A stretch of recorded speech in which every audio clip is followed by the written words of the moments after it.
కొత్తగా మన ఛానల్ ఎవరైనా చూస్తున్నట్లయితే లైక్ చేయండి, షేర్ చేయండి, సబ్స్క్రైబ్ చేయండి. అలాగే పక్కనున్న గంట సింబల్ని గట్టిగా కొట్టండి. హాయ్ అండి, welcome to my channel. Ganta వార్త వంట స్టార్ట్ చేసేద్దామా? ఈరోజు వంట ఏంటంటే జొన్నలతో ఇడ్లీ దోశ అన్నమాట. ఈ ఇడ్లీ దోశకి మనం ఏ చట్నీ అయినా చేసుకోవచ్చు. టమాటా చట్నీ, కొత్తిమీర చట్నీ, పల్లీల చట్నీ, పప్పుల చట్నీ, అల్లం చట్నీ, ఏ చట్నీ చేసుకున్నా చాలా టేస్ట్ ఉంటుందండి. ఈ ఇడ్లీకి మనము ఈ చట్నీతోనే తినాలని ఏమీ లేదు, ఏ చట్నీ అయినా చాలా బాగుంటుంది. మనం ముందుగా వచ్చేసి ఒక కప్పు మినపప్పు నానబెట్టేసుకుని, కప్పుకి మళ్ళీ 2 కప్పులు జొన్నలు అయితే తెల్ల జొన్నలు తీసుకున్నాను నేను. నానబెట్టుకోవాలి. ఎక్కువసేపే నానాలండి, ఎందుకంటే మనం ఏ టైంకి అయితే నానబెట్టుకుంటామో మళ్ళీ అదే టైంకి సాయంత్రం మనం రుబ్బుకోవాలన్నమాట. నేను మార్నింగ్ నానబెట్టేసాను. మార్నింగ్ నానబెట్టే సాయంత్రం మళ్ళీ అదే టైంకి చూస్తే చక్కగా నానిపోయి మళ్ళీ కడిగేసి ఇట్లా నీట్గా పెట్టుకున్నాను అనమాట. ముందుగా మనం మినపప్పు అయితే మిక్సీ పట్టేసుకోవాలి. గ్రైండర్లో అయితే వేయలేదండి నేను, కొంచెం అని చెప్పేసి మిక్సీలో వేసాను. గ్రైండర్లో కూడా వేసుకుంటే ఇంకా బాగా వస్తాయి. అలానే మిక్సీలో కూడా వేసాను నేను, చాలా బాగా వచ్చింది నాకైతే. పప్పు అవి 2 కలిపి పట్టితే నలగదనమాట. జొన్నలు విడిగా, పప్పు విడిగా నేను మిక్సీ పట్టాను. ముందైతే మినపప్పు మిక్సీ పట్టేసాను అనమాట. జొన్నలు అయితే కొంచెం టైం పడుతుందని చెప్పేసి మిక్సీలో, అది కూడా మనం జొన్నల్ని మిక్సీలో తక్కువగా వేసుకుని రుబ్బుకోవాలన్నమాట. ఒక్కసారిగా వేసేసుకున్న నలగ, వాటర్ కూడా ఎక్కువ వేయకూడదు. మళ్ళీ నీళ్ళు ఎక్కువ వేసినా మనకి మురుంగా తగులుతుంది. అందుకే తక్కువ వేసుకుని తక్కువగా రుబ్బుకోవాలి. అలా మెత్తగా రుబ్బేసుకుని దాన్ని మన జొన్నల పిండిని 2 కలిపేసుకోవాలన్నమాట.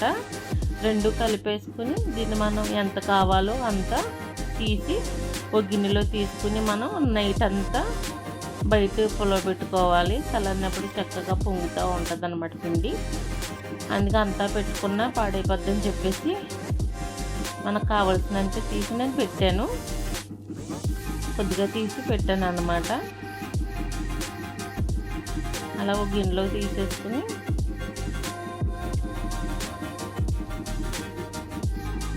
పెట్టుకుంటే తెల్లారేసరికల్లా మనకు చక్కగా ఇప్పుడు వేసి చూడండి పొద్దునకి ఎలా ఉంటుందో. మరుసటి రోజుకి చూడండి ఎలా పొంగిందో. మనం ఎక్కడికి వేసామో చూసారు కదా పిండి, అలా పొంగింది చక్కగా. ఈ పొంగటంలో ఇడ్లీలు అయితే చక్కగా గుల్లగా వస్తాయండి, దోశలు కూడా చాలా క్రిస్పీగా కూడా వస్తాయి. ఇందులో మనం సాల్ట్ అయితే కలుపుకోవాలి, ఇంకేమీ కలపొద్దు. ఓన్లీ సాల్ట్ ఒకటి వేసుకుంటే చాలు, సరిపడా. దీన్ని మనం చక్కగా కలిపేసుకుని సాల్ట్ అంతా కలిసేలాగా ఇడ్లీ పాత్రలో మనం వేసేసుకోవటమే. ఇడ్లీ పాత్రకి మనం నూనె కానీ నెయ్యి కానీ ప్లేట్లకి ఇలా రాసేసుకుని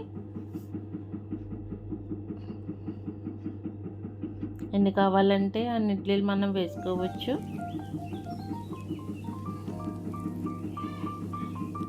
మామూలు ఇడ్లీ కన్నా మనకి ఇడ్లీ చాలా టేస్ట్ ఉంటాయండి. మనం మామూలు ఇడ్లీ అయితే ఎక్కువ తినలేము, కానీ ఇవైతే ఎక్కువ కూడా తినేస్తాం అన్నమాట. అది తెలియకుండా చాలా టేస్ట్ ఉంటాయి ఇవి. అవి మనం మామూలుగా మినపప్పు రవ్వ ఇడ్లీ అండి తినబుద్ధి కాదు, అంత టేస్ట్ ఉంటుందండి. మరి ఇదేంటో మరి ఈ జొన్నలతో దోశ వేసినా కూడా అదే కమ్మగా ఉంటుంది. జొన్నలతో అన్నం, జొన్నలతో ఉప్మా, జొన్నలతో సంగటి, చాలా రకాలు చేసుకోవచ్చండి వీటితో. చాలా అంటే చాలా బాగుంటాయి అన్నమాట. నాకైతే చాలా బాగా నచ్చుతుంది జొన్నలతో ఏ ఐటెం చేసినా కూడా.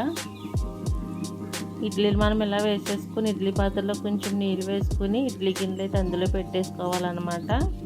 పెట్టేసుకుని మనం గ్యాస్ పొయ్యి మీద అయితే పెట్టేసుకోవాలి. తర్వాత మనం దోశ కూడా అలాగే దోశ పెనం పెట్టుకుని దోశ అయితే వేసేసుకోవటమే. చక్కగా దోశ కూడా చాలా బాగా వచ్చిందనమాట. అంతేనండి, చూసారు కదా దోశ ఇడ్లీ అంత ఈజీగా తయారు చేసేసుకోవచ్చు ఒకే పిండితో. తప్పక నా వీడియో నచ్చినట్లయితే మీరు కూడా తప్పక ట్రై చేయండి. చాలా క్రిస్పీగా వచ్చినాయి అన్నమాట. నా వీడియో కనుక నచ్చినట్లయితే లైక్ చేసి, షేర్ చేసి, సబ్స్క్రైబ్ చేసుకోండి.